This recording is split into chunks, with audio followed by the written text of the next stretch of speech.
Hello guys, আসসালামু আলাইকুম। Zahid kitchen চ্যানেলের পক্ষ থেকে আমি জাহিদুল হাসান জানাচ্ছি আন্তরিক শুভেচ্ছা এবং অভিনন্দন। আজকে আপনাদের মাঝে হাজির হলাম নতুন আরও একটি রান্নার রেসিপি নিয়ে। মাছের মাথা দিয়ে পুঁই শাক রান্নার রেসিপি দেখাবো আজকে। তো চলুন শুরু করা যাক। এখানে আমরা প্রথমে নিয়েছি একটি পেঁয়াজ, কিছু কাঁচামরিচ, কিছু রসুন আর একটি টমেটো, আর নিয়েছি আমাদের রান্না করার জন্য পুঁই শাক এবং সেই রুই মাছের মাথা।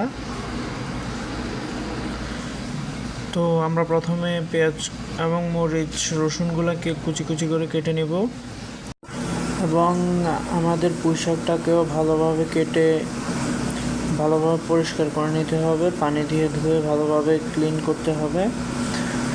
আর আরেকটা কথা জানিয়ে রাখি আপনাদেরকে, আপনারা হয়তো চিন্তা করবেন আমি রুই মাছের অর্ধেকটা নিয়েছি কেন। আসলে আমার মাছটা অনেক বড় ছিল, তাই আমি অর্ধেকটা নিয়েছি। তো আমরা এখানে একটা পাতিলের মাঝে তেল দিয়ে দিলাম।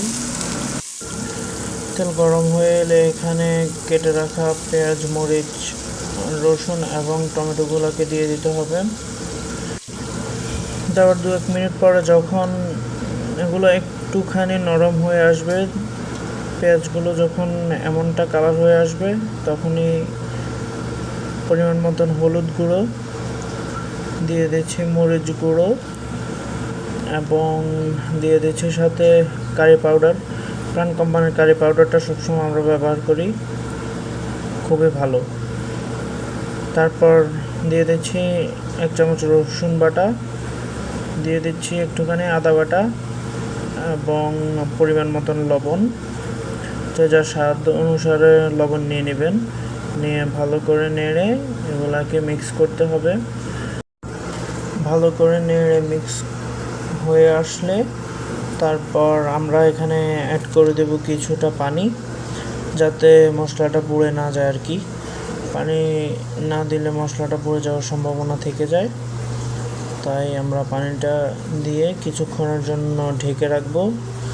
তো 2-4 মিনিট কষানোর পরে দেখুন এমন হয়ে আসছে সব কিছু। এখানে আমরা কেটে রাখা আমাদের সেই মাছের মাথাটা দিয়ে দিব।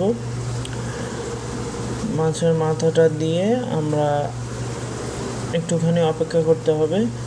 চেষ্টা করবেন মাছের মাথাটা এখনই একটু নেড়েচেড়ে মিক্স করে দেওয়ার জন্য, যাতে উপর নিচে ভালোভাবে সিদ্ধ হওয়ার সম্ভাবনা থাকে।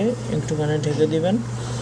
তারপর 2-4 মিনিট পরে যখন ঢাকনা উঠাবেন, দেখতে পাবেন মাছের মাথাটা অনেকটাই নরম হয়ে এসেছে, অনেকটাই সিদ্ধ হয়ে এসেছে, যার ফলে অনেকটাই নরম দেখা যাবে।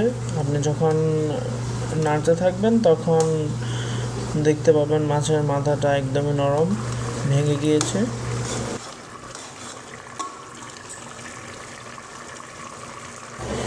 এই অবস্থায় কিছুক্ষণের জন্য আরও 2-4 মিনিটের জন্য ঢেকে দেওয়া যাক। 2-4 মিনিট পরে দেখতে পাবেন মাছের মাথাটা যখন কষিয়ে একদম ভালোভাবে রান্না হবে, তারপর দেখতে পাচ্ছেন কেমন দেখাচ্ছে। এখন আমরা এখানে অ্যাড করব আমাদের সেই কেটে রাখা সবজি, শাক, পুঁই শাকটা। সেই পুঁই শাকটা এখানে আমরা অ্যাড করে দিব। এখন দেখুন আমি অ্যাড করে দিচ্ছি। দেখুন দেখতে অনেকটাই দেখা যাচ্ছে পাতিলটা পুড়ে গিয়েছে, কিন্তু সিদ্ধ হয়ে আসলে অনেকটাই কমে যাবে। আমরা অ্যাড করে দিচ্ছি আলু।